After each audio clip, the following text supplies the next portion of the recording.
व्यक्ति हो, तो मेरे बच्चे भी हो छोटे, शिक्षा वो हथियार है जिसके पास होगी उसको कोई छीन नहीं सकता। आपके पास शिक्षा होगी, आप कहीं पर भी खड़े होकर अपना अधिकार ले सकते हो। अगर छोटा बच्चा भी अगर शिक्षित होगा तो किसी भी अधिकारी के पास चल जाएगा, किसी कर्मचारी के पास चल जाएगा, किसी भी कार्यालय में जाकर अपनी बात को रख सकता है, अपनी बात मनवा सकता है।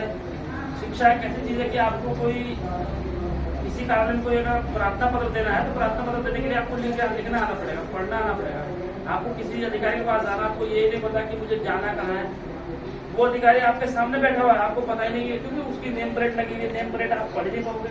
यदि ये छोटे छोटे बच्चे अगर किसी अधिकारी के पास चले जाए तो पता चलना चाहिए कि हमने शिक्षा अधिकारी के पास जाना है, डीएम के पास जाना है, एसडीओ के पास जाना है, या नगर पालिका में जाना है, या सेक्रेटरी के पास जाना है। यदि आप पढ़ रहोगे तो आप सबके पास चल जाओगे, सबसे आप कर लोगे। यदि आप अनपढ़ रहोगे, आजकल आप देख रहे हो, आप लोग के स्कूल में आ रहे हैं, आजकल एक छोटे छोटे बच्चे वो एक कट्टा ले घूमते हैं, तुम्हारे बीच में कई सारे बच्चे होंगे तो सुबह चले जाते हैं 3 बजे 4 बजे पूरा चुगने जाते हैं जाते हैं। आपने अपना भविष्य पूरा चुगने वाला नहीं बनाना है, आपने नीचे नहीं बैठना है, आपने अपने लिए मेज तलाशनी है, कुर्सी तलाशनी है, एक स्थान बनाना है। स्थान बनाने के लिए आपको पढ़ना पड़ेगा, पढ़ने के लिए आपको मेहनत करनी पड़ेगी, अपने गुरु का सम्मान करना पड़ेगा। कई बार ऐसा होता है कि आपके मन में कोई सवाल चल रहा है, वो सवाल आपने मम्मी से नहीं पूछ सकते, पापा से नहीं पूछ सकते। शिक्षक एक आपका ऐसा मित्र है, वैसे तो भगवान है वो, माँ बाप के बाद अगर कोई दूसरा शिक्षक है दुनिया में तो वो टीचर है, अध्यापक जिसको कहेंगे, अध्यापक ही आपको सही राह पे ले जाएगा।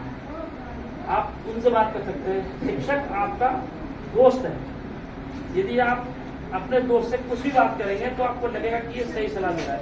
यदि आप शिक्षक यदि आपके पास है तो आप समझिए कि आपके पास ऊपर से एक दूसरा भगवान आपके पास बैठा हुआ है। अब शिक्षा आपके पास है तो आप जीवन भर आपसे कोई भी कुछ नहीं छीन सकता। आप कहते हैं माँ सरस्वती, सरस्वती जो एक शिक्षा की देवी है, हंस पे चलती है। और बहुत सारे बच्चे मैंने देखा है कि आजकल तो मैं देखता नहीं, वो मेरे छोटे छोटे बच्चे थे वो रखते थे, मोर के पंख रखते थे, तुम भी रखा करो। अब सच है झूठ है मुझे नहीं पता, परंतु यह है कि उससे कहते हैं विद्या आती है।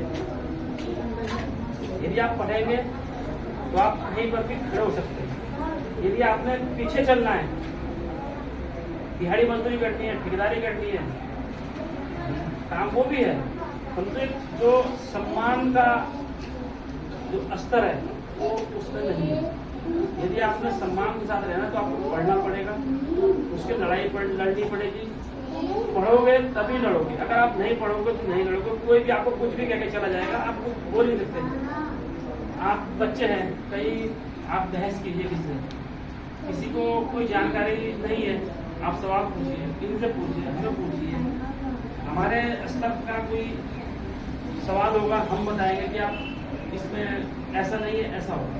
तो जब तक आप पढ़ोगे नहीं तब तक आप किसी से बात नहीं कर सकते, आप अपनी बात किसी को कह नहीं सकते, आप किसी की बात समझ नहीं सकते। तो इसलिए पढ़ना जरूरी है।